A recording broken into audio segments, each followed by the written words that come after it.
I know what you're thinking.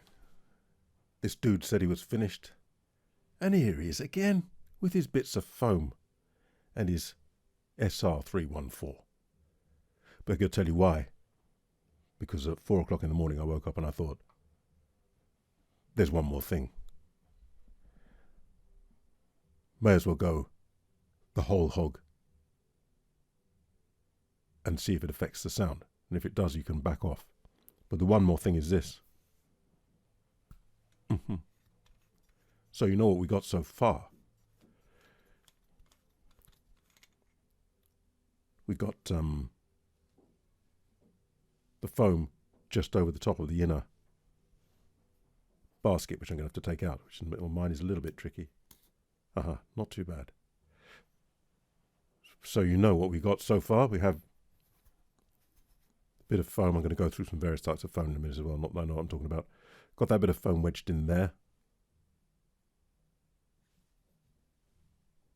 Cut it to the right size, just fits nicely. And we've got the bit of foam, oops, fallen out, under there. This is a very fine foam. This is a slightly thicker foam. You could possibly get away with thicker foam there as well. There's enough room. So that's what we've got so far. Enough room for a bit of slightly thicker foam if you want. Not much room there because of the space between this that goes in there. And here's the other one. Another bit of foam there. There is room there. There's room for two bits. Not very well cut there. Needs not to be loose, of course, but doesn't need to come down the edges like that. I just did that. And as I put it there, you can see that if you don't, if you cut it well, you could possibly get 2 layers of foam in there. As I'm saying, without being ridiculous, you may as well have as much and then test it to see if it works really, and if it ruins the sound. If it does, you can start to back off. If it reduces the pops. If it doesn't reduce the pops, I imagine well, my experience is it does. So I'm putting this back together then. Going back easily this time. So if you reverse the threads first. Nice. I'm going to put this one back in so it butts up against that foam in there. Again, enough room. If I'd taken my time and cut it, wasn't experimenting, was doing it properly, I'm possibly going to remove these. I don't know, we'll see. I don't really hear much of a difference, so they might just stay. That's fine. Yeah. Okay.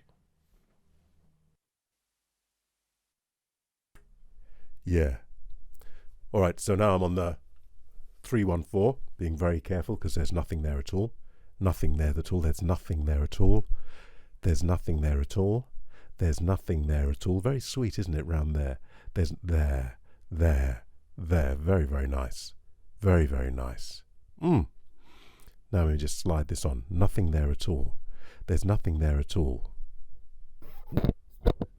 There's nothing there at all. There's nothing there at all. There's nothing there at all. It's changed the character. There's nothing there at all. There's nothing there at all. There's nothing there at all. There's nothing there at all. There's nothing there at all. There's nothing there at all. There's nothing. It just, yeah, doesn't it? Just, but it's still, the qualities shine through. It's kind of not smooth, because it's smooth enough anyway, but it just sort of, I wouldn't quite say smears. It just reduces the volume slightly. But you know, we're listening here on headphones. This is designed for live. There it is. What about the pops? Pops. Still some pops there. Still some pops. Pops. But then there is with anything. Pops. Peter Piper. It doesn't affect the sound significantly for live work, to my feeling. So try the 2 layers. Now let's get onto the foam. Gonna go back on this. I don't have to hold this. What foam have I got? I've got foam galore. Look at that, Mr. Foam. You know what I'm saying? Right, and that bit from a biodynamic M88, that's really quite thick. I don't know. This from my SM58. It's got foam there as well. As you notice, that's a bit crusty. It's a USA one. Dear oh dear. It's a bit manky. This obviously isn't the original. I must have changed it.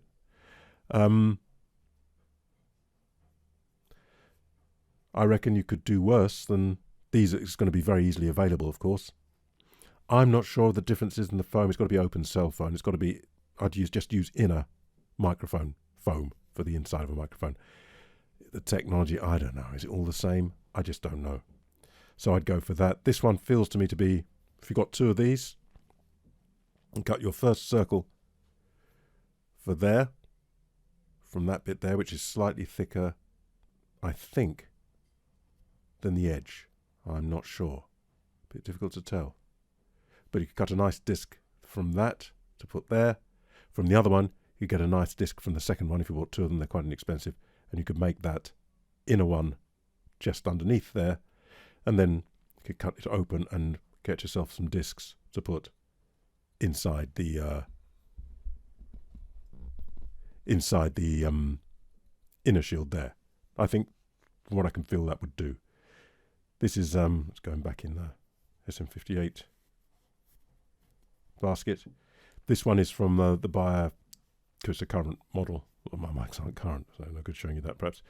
I noticed that this is somewhat thicker there. It's got quite a wedge. This is the Bayer V70D. It's got quite a wedge there. Would that fit? You're going to have to fiddle around. It might be a bit too thick for either there or there. So I'm beginning to think go with the SM58 one. So that's that. And of course, you might have seen my SE Electronics V7 and 7X. The 7X being the instrument one has definitely got thinner foam. And the V7 has got slightly thicker foam. They're over there, but they're all boxed up, so I won't. So those phones would do maybe one of each to give yourself. Basically, I think, you know what? I think just get the SM58 replacement foam. Doesn't even have to be sure, I don't think. Just pretty much anything I think would do. You just don't want the really thick one. If you got this, you'd have a job fitting it. If you've got a very fine one, you can always use 2 layers. So that's the way to go, it seems to me. Back on this. There we go. Then we're back on this. What I do, and because it does affect it very, very slightly, I don't think you'd notice live, to be honest. I don't think so. And then what I do, studio-wise, because it makes a nice mic in the studio, I remove this whole caboodle anyway.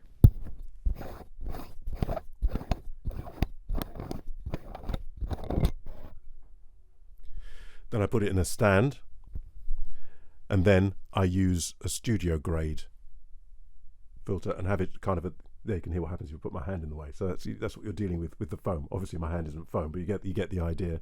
And if I do that there, where I leave a little bit of space for the air to get through, you can hear the difference between my hand fully there and the hand with the gaps, and then when I move the hand. So that's a kind of an exaggeration of what you're dealing with. So have it there at this angle, I find good, and then it picks up. And obviously in studio you're not going to have it probably that close as you would for stage. Maybe there with your studio grade filter there, and then a lot of the pops are going that way. I find that works well for recording. And then you could have your foam set up in here for stage.